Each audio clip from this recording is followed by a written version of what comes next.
Hey guys, today I'm filming a review on the Dose of Colors 5-pan eyeshadow palettes. Now this isn't going to be an entire palette of the month, but I did film a tutorial on this look, which I will have at the end of the video, so you can see a little demo of how these eyeshadows apply. So these 5-pan palettes are the newest eyeshadow palettes to the Dose of Colors line, and they are all permanent. In the past, Dose has released a limited edition ice cream palette, as well as a limited edition hidden treasure palette, and I do own this, obviously, as you can see, and I did see this recently pop back up on the Ulta website. So if this palette is still available, I'll have it annotated on the screen as well as linked in the description box.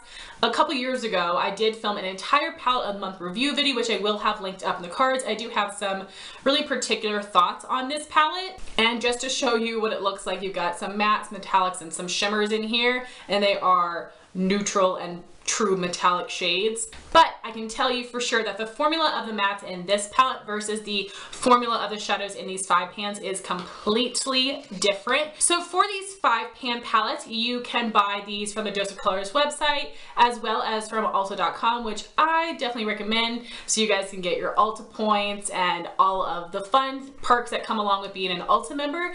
And these palettes come with 5 eyeshadows that are all matte finishes, and these retail for $32.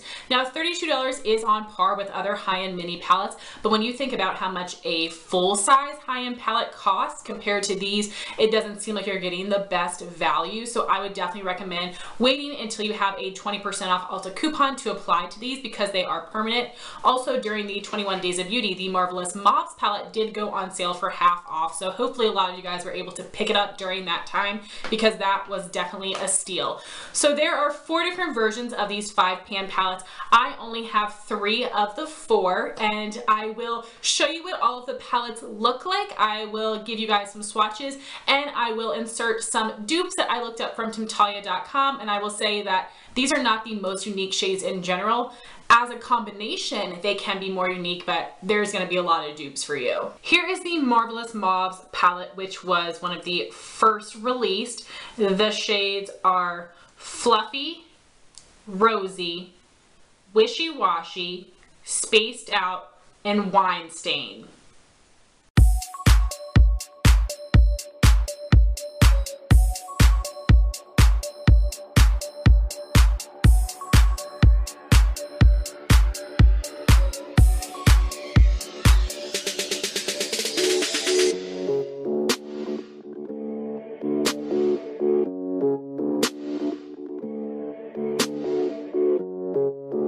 Next we have the Baked Browns palette, which was released at the same time as Marvelous Mauves. And in here you have a matte cream tea light, and then 4 shades of brown: Deserted, Outdoorsy, Cherrywood, and Rock Bottom.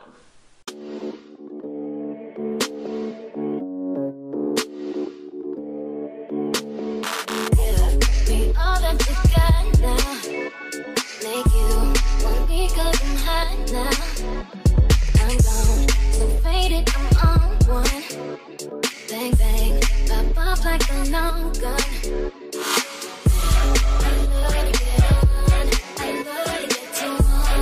When I drink it too strong, I treat it way too strong. Getting fit to turn up, rap, pull it on up till I can't even think no more. Getting fit to turn up, rap, pull it on up till I can't even think no more. Pull it on up till I can't even think no more. Get ready to turn up, pull it on up till I can't even think no more.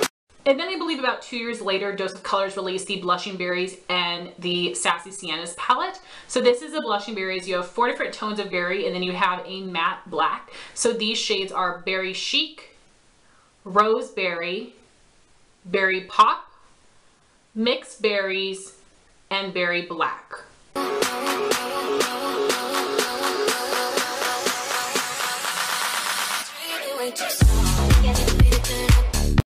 So the fourth palette I did not purchase is called Sassy Siennas, and the reason I didn't buy it is because it has 3 browns and 2 oranges. So for me, the shades were too similar to the Baked Browns palette, and I didn't feel like I could justify buying them because the shades wouldn't be unique enough.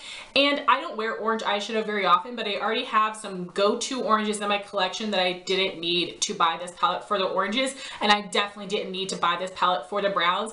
But let me tell you, part of me really wanted to buy it to complete the set, the collector piece of me, but I realized how silly that was, so I do not plan on doing that. So I'm going to talk about the packaging of these palettes. It is a really sturdy plastic. This is a nice thin sized palette, which is really nice. I do have to say that for the Marvelous Mauves and Baked Browns, when I first bought them, I had a very hard time opening them. For some reason, it was nearly impossible for me to get them open. I about broke a fingernail, but after I got it open a few times, it's like it loosened up the joints, and I've never had any problems since then. And when I bought the Blushing Berries, I didn't have that problem either. So I wanted to let you know it is possible, but don't freak out. After you open and close it a handful of times, it should be all loosened up and good to go.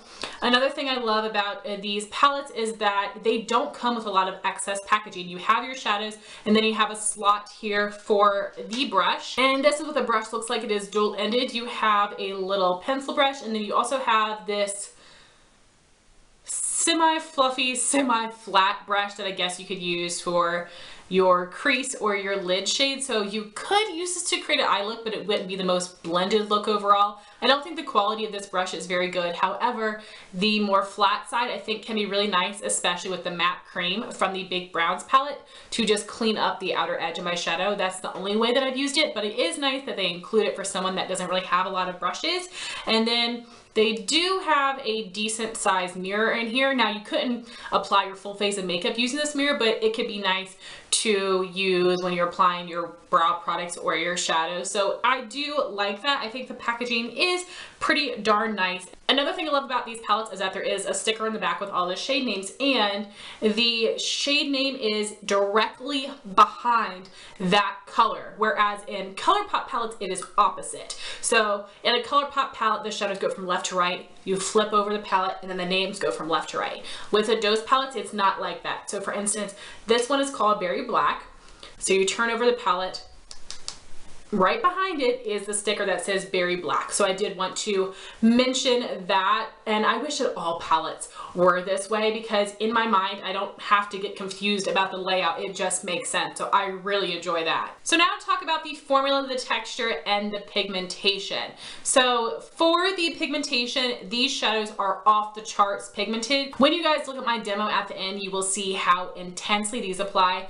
Also, I forgot to mention that I did film a first impressions video where I included my first impression demo of the Blushing Berries palette. I'll have that linked above as well, because when I popped this shade on my lid, it was insane how intensely pigmented they are, which I think is amazing.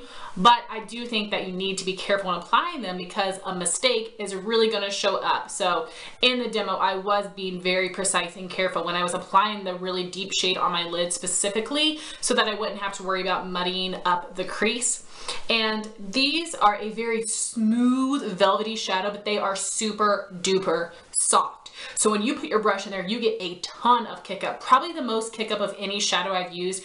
And the Anastasia shadows have a lot of kick up, but this is a lot. So just make sure you're tapping off your brush.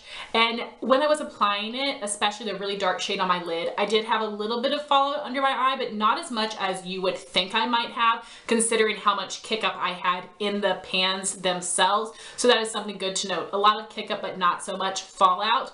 Also, unfortunately, because these palettes are so soft, I have one of them in a project pan video, and basically I was just trying to expand the pan on this matte cream shade.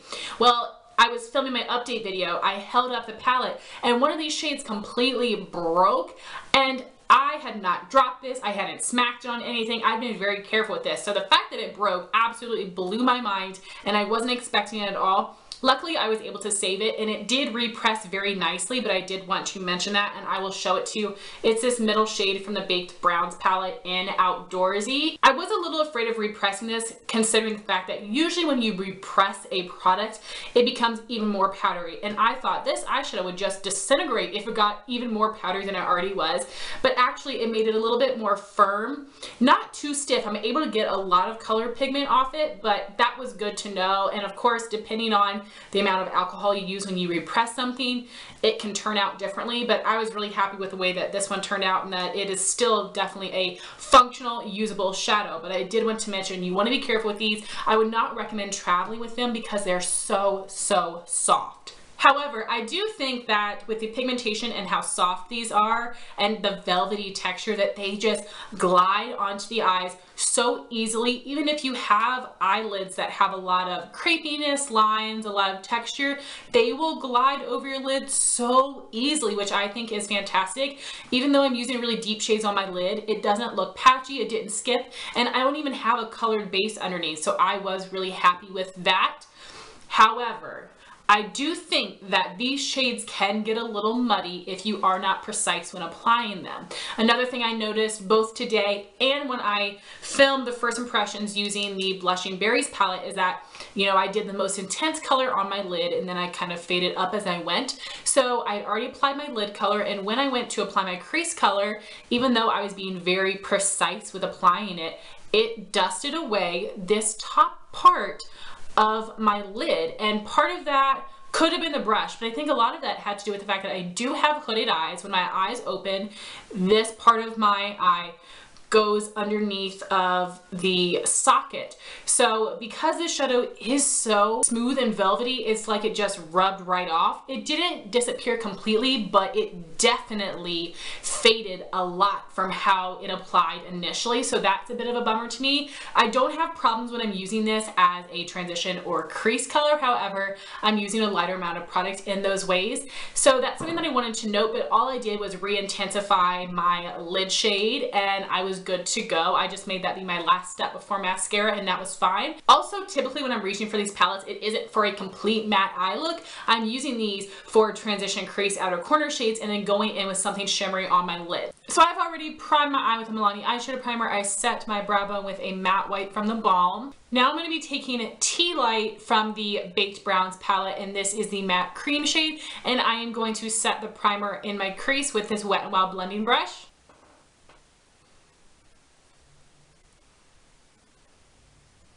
I just kind of move my brush back and forth to make sure all the creases are set. Next from the palette, I'm going to be taking the second lightest shade, Deserted, and I'm going to apply it as my transition color with the Beauty Junkies Pro Taper blending brush. So I do have quite a bit of product on the brush, so I'm going to try to flick off a little bit and then apply this into my crease right above, and then use small circular motions to help blend it out a bit, and then windshield wiper motions back and forth.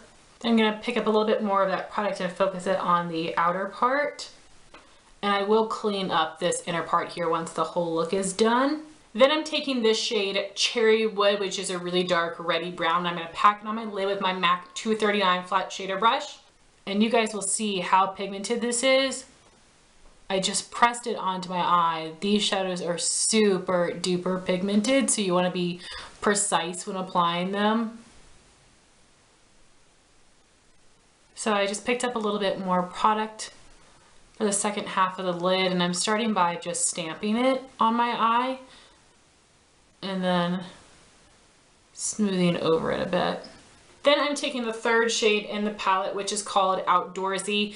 It looks different than the rest of them because this broke and I had to repress it, and I'll be applying it in my crease with my Morphe R39 brush. So I'm going to put this in the outer corner and then working into the crease, and I just like to do windshield wiper motions back and forth, and then with what's left on the brush, feathering it up a bit to meet the transition color. Also, I wanted to point out, if you guys can see, that the shadow from the top part of my lid has faded a bit, and I think that is due to the fact that I do have more hooded eyes and this part of my eye goes into my socket more, but also that shows that these shadows aren't the most long lasting and that they are a little too dusty, because I don't really have that problem with other shadows, because what it looks like is that my brush is dusting away some of the product, which may be true, but also I am being very precise with my brush, and it really is because of my eye shape and the formula of the shadow. So now I'm just going to take a little bit more of that lid shade to intensify it and get the lid looking one uniform color again. Then, because I did get a little messy in my inner corner, I'm going to take some of that matte cream and just take it along the side of my nose to help clean that up.